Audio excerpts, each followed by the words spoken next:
Peggy 16.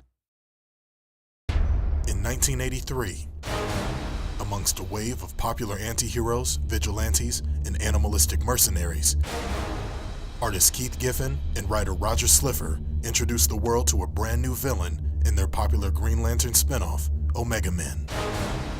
That interstellar bounty hunter was named Lobo. Initially introduced as an over-the-top parody of the aggressive and hairy heroes of other comic companies, Lobo was instantly adored by the fans and quickly evolved into the biggest badass in the universe. Leaving behind his purple and orange spandex, Lobo adopted the style and attitude of a typical American biker gang thug, frequently sporting a leather vest and boots over his ghostly white skin.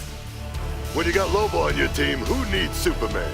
Traveling the universe on his galaxy-hopping space hog, Lobo often leaves a trail of bodies in his wake. His aggressive demeanor and penchant for violence spans all the way back to his homeworld, where he single-handedly obliterated all of his kind in one genocidal swoop. For the past 30 years, Lobo has faced off against most of the DC universe, including Batman, Aquaman, and even the big man himself, Superman. Say it. I can't hear you. With superhuman strength and near invulnerability, Lobo was a deadly force to be reckoned with. After hell rejected him and heaven couldn't handle him, Lobo was permanently banished from the afterlife, making him fearless of death.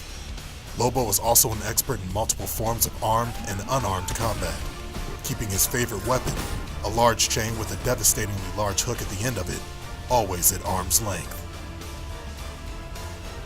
Today, as a Zarnian slaver, Lobo is still on the hunt for the next great bounty. But will the heroes and villains working under Superman's regime allow Lobo to wreak havoc on Earth, now that all crime has been abolished? What will Batman and the rest of the insurgency make of this sarcastic powerhouse with a thirst for destruction? I'll kill you, Batstitch. Dream on.